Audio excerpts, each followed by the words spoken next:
자, 지금 경제가 네. 뭐 사실 가장 논쟁의 핵심이죠. 최근에 이제 이 정부가 경제의 뭐 두 축이랄까, 이 사람들을 바꿨습니다. 네. 정책실장을 바꾸고 경제부총리를 바꿨는데 많은 사람들이 지금 이제 기대가 그래서 변하는 거냐, 뭐 이런 것 같아요. 어떻게 내다보십니까? 한마디로 대답하면은 저는 뭐 변하지 않는다 이렇게. 변하지 않는다. 참 그 어떻게 보면 좀 그 제 자신도 실망스러운 대답일 수 있는데요. 그러나 그것이 현실이라고 생각을 합니다. 저는 이 경제 투톱 얘기를 하기 전에 이게 소위 우리가 요즘 회자되는 청와대 정부라는 얘기를 좀 먼저 간단하게 할 필요가 있다고 보는데요.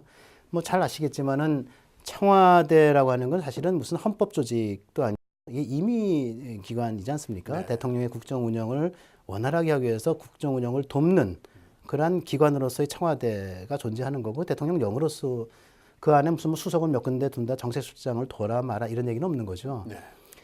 그런데 이 청와대의 권력이 너무 비대해지고 권력이 집중되니까 이 청와대가 내각을 컨트롤하고 당을 컨트롤하고 국회를 컨트롤하려고 그러고 그러니까 국회 패싱이 나타나고 네. 그리고 그렇게 움직일 수 있는 동의는 강력한 이제 이 소위 국정운영 지지율이고 이런 것 때문에 해서 청와대가 모든 것을 하지 않습니까? 대통령이 모든 걸 하고 대통령을 모시는 사람들이 모든 걸 하고 그러면 비서실에서 무슨 얘기가 나가면은 내각에서는 강요들은 장관들은 차관들은 아 이게 대통령의 뜻이겠거니 하고 그냥 따르고 이 청와대 정부의 문제점이 굉장히 크다 이렇게 보는데요. 저는 그 요번에 교체된 경제투톱 결국 변장한 김앤장이다. 그래서 뭐 야당에서는 뭐 김현장의 시즌 2다 네. 이런 얘기도 네. 하는데. 그러니까 김동연 경제부총리가 말하자면 홍남기 경제부총리로 바뀌었고 그다음에 장하성 정책실장이 김수영 정책실장으로 바뀐 것 이외에는 바뀐 게 없는 거죠. 더 나아가서 그래도 김동연 부총리는 제가 뭐 개인적으로 잘 알지만 그분은 그래도 뭐 나름 소신과 결기가 좀 굉장히 뚜렷한 분이었어요. 저는 홍남기 뭐 부총리가 그런 것이 없다고 말씀드린 게 아니라 그분은 정말로 이렇게 아주 그 모험적인 관료로 쭉 커오신 분이죠. 근데 이 제왕적 대통령제와 청와대 정부라는 권력 구조화에서 자기 목소리를 내기가 굉장히 어려운 처지에 있다는 점 말씀드리고요. 네. 김수현 수석은 어떤 분이냐, 뭐 잘 아시지 않습니까? 옛날에 노무현 청와대에서 주요 경제 관련 부서와는 3개씩이나 역임을 하면서 거의 청와대에서 3년, 4년을 보내셨던 분이죠. 그때 문재인 그 당시 민정수석과 비서실장과 또 호흡을 맞춰왔고요. 청와대 내에서 사회수석을 했을 때도 사실은 왕수석이라는 별명이 붙었던 게 그런 것 때문에 아니겠습니까? 저는 오히려 장하성 실장은 사실 옛날에 안철수 사람이었잖아요. 그분보다 김수현 정책실장 체제의 경제 운용은 오히려 장하성 정책실장 때보다 그보다 능가할 것이다. 문재인 대통령의 더 큰 복심. 더 큰 복심으로서 더 큰 계획과 관여를 할 것이다. 비근한 예로 어저께 당장 청와대에서 그러지 않았습니까? 지금 주요 관계장관 회의가 지금 2개가 있잖아요. 네. 사회관계장관 회의가 경제장관 회의가 있고 경제장관 회의를 이제 경제부총리가 수장이 되고 사회관계장관 회의는 이제 유은혜 이제 교육부총리가 교육장관이 되는 건데 이 두 원톱들을 묶어서 조정하는 것을 바로 정책실장이 해라라고 하는 것을 역할을 규정했다는 거죠. 저는 이 원톱이 아니고 아예 왕톱으로 기능할 가능성이 있다. 그러니까 오히려 정치적 역량과 기능을 더 부여했다. 더 부여받았다. 네. 그런데 어떨까요? 지금 내외 안팎으로 경고음이 계속 들리고 경제가 더 이상 이렇게 가면 안 된다. 뭐 김광두 부의장 같은 분도 네. 뿌리가 흔들리고 있다 이런 그렇습니다. 입장인데 네. 뭐 지금 당장 교체된 분들이 우리의 소득주도 성장, 혁신경제, 공정경제를 그래 바로 이제 바꾸겠습니다라고는 말하기 어렵겠지만 점차적으로 그 시장의 흐름을 좀 받아들이지 않을까 하는 기대도 있거든요. 어떻게 보세요? 네, 저는 그랬으면 좋겠어요. 정말로 그러길 원합니다. 왜냐하면 어떤 정부든 어떤 정권이든 사실 저는 성공해야 된다고 봅니다. 네. 성공해야 대한민국이 평안하고 또 국민들이 행복한 거죠. 그런데 이 정부가 저는 그렇지 않을 수도 있겠다라고 하는 불안한 생각이 드는 거는 사실은 그런 여론의 어떤 요구, 그다음에 또 야권의 요구, 또 합리적인 김광두 위원장 같은 제이노믹스를 설계하신 문재인 경제정책을 설계하신 분들의 이런 얘기들, 그다음에 옛날에 소위 진보 정권에서 많은 경제 운영을 했던 사람들의 얘기들 이런 것들을 받아들이지 않는 것은 그걸 몰라서가 아니고 이데올로지컬, 이념적으로 저는 상당한 편향을 갖고 있는 것은 아닌가라는 의구심이 듭니다. 그래서 사실 이거는 뭐 체리피킹이라고 하는 소위 선택 편향의 문제가 아니라 이념적 편향이다. 네, 그래서 그것을 바꾸려 하지 않는다는 생각이 강하다는 생각이 들고요. 네. 그래서 이번에 뭐 김수현 신임 정책실장도 얘기했고 또 청와대 안팎에서 나오는 얘기는 소득주도 성장 이거 중요한 거다. 계속하겠다. 혁신 성장 얘기는 하지만 그러나 소득주도 성장이 프라이머리한 거라면 그건 세컨더리한 그 하위 단계로 떨어져 있는 듯한 느낌을 저는 지울 수가 없습니다. 그래서 사실은 좀 불안합니다. 근데 경제가 흔들리는데 뭐 우리가 속된 말로 무슨 이득이 있다고 네. 계속 그 노선과 이념을 견제해야 될까? 어떤 정치적 이득이랄까? 어떤 피드백이 그래도 네. 있으니까 네. 계속 그 길을 가고자 하는 거 아닐까요? 예, 그건 굉장히 민감한 문제인데요. 제가 예를 들면 뭐 이제 표가 된다 이런 얘기들을 네, 정치권에서 그렇습니다. 많이 하잖아요. 예. 그렇게 가야. 그렇게 말씀을 하시니까 제가 뭐 어떻게 말씀을 안 드릴 수가 없는데 제가 직접적으로 답변을 하기 전에 이 말씀을 좀 간단히 드릴게요. 우리가 잘 아는 경제학자 중에 최근에 뜨신 분 중에 이제 네. 피케티라는 학자가 있지 않습니까? 그렇죠. 21세기 자본을 쓴 그 피케티라는 학자가 지난 5월달에 발표한 제가 알기로는 프로마켓이라고 하는 아마 저널일 겁니다. 보면 그 논문 중에 잘 알려지지 않은 논문이 있습니다. 우리말로 번역하면 왜 민주주의는 불평등을 감소하는 데 실패하는가라는 제목의 논문입니다. Why Democracy Fails to Reduce Inequality라고 하는 논문의 제목인데 아주 재미있는 논문이에요. 예. 저는 꼭 한번 좀 읽어보시길 권하는데요.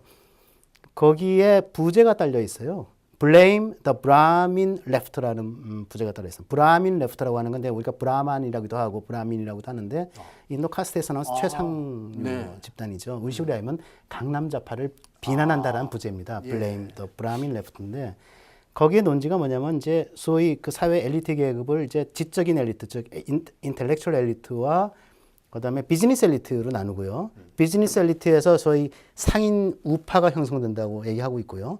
지적인 그 인텔렉츄얼 엘리트에서 이 브라민 레프트, 즉 강남 좌파죠. 우리 식으로 얘기하면 강남 좌파가 형성된다고 얘기를 하고 있어요.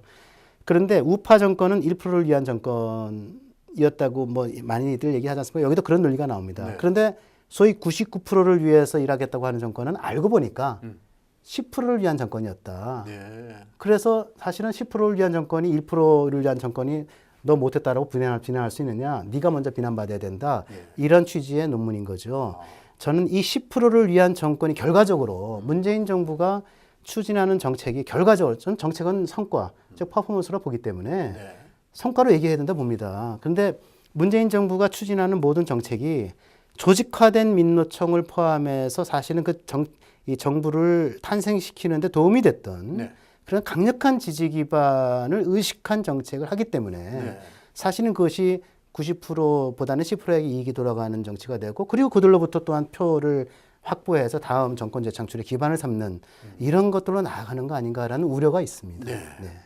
제가 뭐 표가 되니까 이제 그럴 것이다 하는 얘기도 했습니다만 이제 과연 표가 되느냐 이런 건 상당히 이제 어떤 여론 반응을 보면 그게 바로미터가 될 텐데 최근에 이제 문재인 대통령의 지지율이 계속 또 하향세입니다.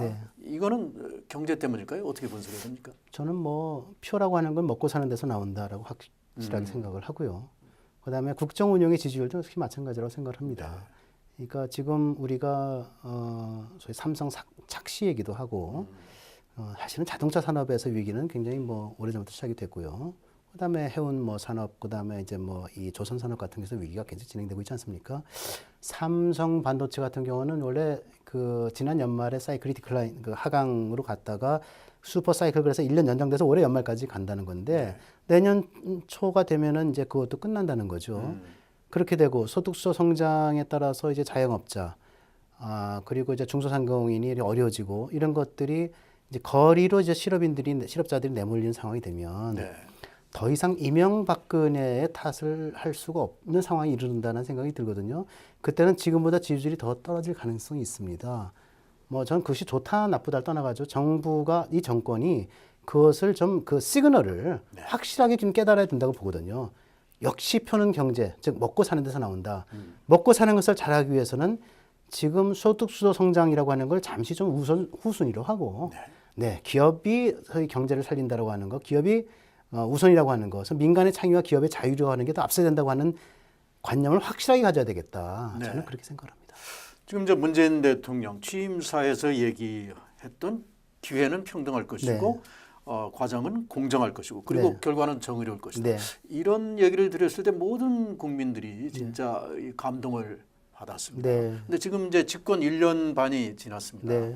자, 과연 취임 초에 그러한 네. 가치 지향 그것이 현재대로 가고 있는 것인가? 현 정부는 그걸 구현하기 위해서 우리는 이렇게 가고 있다고 하는데 이제 국민들이 어떻게 이제 받아들이냐의 문제 아니겠습니까? 지금 여론도. 네, 문재인 대통령은 아마도 지금 말씀하신 이 공정과 정의와 평등이란 문제를 굉장히 신경을 쓰신 것 같고 또 실제로 그렇게 하고 있다고 생각을 하실 겁니다. 그렇지 않고서 뭐 그렇지 않은데 내가 그렇지 않은 방향으로 추구하면서 한다는 거는 저는 상상할 수가 없고요. 이 얘기를 말씀을 드릴게요. 문재인 대통령이 지난 5월 대선 전에 후보 시절에 1월 달쯤 된 것 같습니다. 낸 책이 하나 있습니다. 그 책 이름이 대한민국이 묻는다라는 책입니다. 저는 그 당시 한번 읽어봤고 최근에 들어와서 또 한번 읽어봤는데요. 네. 거기에 이제 문재인 대통령이 향후 집권 이후에 국정 운영 구상이 다 실어 있어요. 그때 이제 대통령이 되면 제일 중요한 과제가 뭐냐 세 가지를 꼽았습니다. 문재인 후보가 첫째 경제, 경제가 단연 1순위예요. 두 번째 안보, 세 번째가 통합입니다. 네. 근데 지금 경제는 어쨌든 간에 지금 상당히 불투명해진 어려운 상황으로 가는 거고요. 그다음에 국민 통합이라고 하는 것도 사실은 이게 내가 임기 5년 내내 적폐청산을 계속하겠다라고 말씀하시는 상황에서 사실은 적폐청산을 한다고 하는 거는 국민들이 바라기에는 이게 핀셋청산이 되는 게 바람직하지 국민의 절반을 적폐 대상으로 모는 것 같은 분위기를 느끼는 건 좋지 않다라고 얘기하는 분들이 많지 않습니까? 그런데 이런 상황에서 국민 통합이 되겠느냐라는 우려를 많이 하시고요. 그다음에 이제 안보 문제는 역시 그 북한과의 관계, 미국과의 관계 여러 가지 관계가 이제 불투명해지지 않습니까? 네. 그래서 이것 어느 하나도 사실은 제대로 뭔가 좀 이거다라고 얘기할 수 없는 상황. 여기까지 이르렀기 때문에 사실은 그 스스로가 제시한 3대 과제의 해결이 좀 그 지금 좀 난망에 빠진 거 아닌가라는 생각을 좀 해보게 됩니다. 네. 지금 난망이라는 표현을 썼습니다만 네. 현 정부로서도 어떤 촛불 혁명이나 촛불 정신을 계속 구현해 나가는 데 있어서의 어떤 딜레마를 할까 네. 이런 면도 좀 나타나는 것이 네. 이제 최근에 이제 민노총에 대한 현 네. 정부의 입장인데 네, 네. 지금 임종석 청와대 실장도 민노총은 뭐 더 이상 뭐 소외자나 소수 그룹이 아니다 이런 말을 네. 쓰고 있고요. 네. 이런 상황에서 그런데도 민노총의 여러 가지 이제 과도한 이런 그 대응에 대해서 그렇다고 해서 정부가 어떤 행동으로 실천으로 뭐 민노총에 대한 어떤 조치를 지금 취하는 것도 아니고요. 그게 문제죠. 어떻게 가야 될까요? 네, 저는 이게 좀 다른 차원의 말씀일 수도 있는데요. 이 촛불 정신은 기본적으로 민주주의에 대한 정신이고 민주적 헌정 질서를 추구한다는 정신인데 민주주의의 함정은 그 민주주의를 이끌고 가는 그 다수를 이끌고 가는 소수의 독점화된 의견 이것이 이제 너무 목소리가 커질 때 저는 이것이 포퓰리즘으로 빠질 수 있다 이렇게 생각을 합니다. 이제 민노총이 그 대표적인 집단으로 전 그렇게 뭐 여겨질 수 있죠. 그래서 실제로 그런 우려가 있고요. 그런데 지금 포퓰리즘의 세계화라고 하는 말도 있지만 이 포퓰리즘의 옛날 우리가 고대 아테네를 보면 사실 이 중우 정치 또는 소위 폭민 정치로 고대 아테네의 민주정이 망했거든요. 그래서 이제 뭐 공화정 얘기 그래서 그렇죠. 나온 게 이제 고대 로마의 공화정 네. 아니겠습니까? 공화정이라고 하는 건 소위 간단합니다. 공공성에 대한 존중이 가장 크고요. 그걸 위해서 개인의 자유를 존중하지만 그것이 법치, 헌정에 대한 충성을 전제하지 않으면 안 된다라고 하는 거죠. 저는 법치, 헌정에 대한 충성, 그다음에 이 그 집단 규율에 대한 순응 이런 것들을 전제로 해서 이것을 공공선으로 다가가는 공화주의, 즉 공존의 정신이 전제되지 않으면 민주주의는 자칫 중우 정치 또는 포퓰리즘에 빠질 수 있다. 그래서 저는 이 민노총이라든가 여러 가지 지금 여러 이 소위 정권의 뒷받침이 됐던 이런 지지 기반들이 하고 있는 여러 가지 좀 불법적인 양상, 비합법적인 양상에 대해서 정부가 법치주의적 관점에서 또는 공화주의적 관점에서 공공선의 관점에서 좀 단호하게 할 필요가 있는데 사실 지금 그 기대하기가 좀 어려운 상황 아닌가라는 생각이 듭니다. 그런 목소리들이 일부 있어요. 홍영표 뭐 원내대표도 저 최근에 그런 얘기를 했지만은 너무 이제 막혀 있으니까 답답해서 그런 얘기들 하는데 근본적으로 저분들에게 따끔한 경고를 내려가지고 정말 이게 어떻게 보면은 이 일벌백계의 그런 의지를 내보일 수 있을까? 저는 그게 힘들지 않을까라는 생각을 해봅니다. 자, 올해도 이제 뭐 한 달 정도 네. 남았고요. 이제 내년 새로운 새가 되면 네. 이제 곧바로 사실상의 총선 전국으로 들어갈 텐데 네.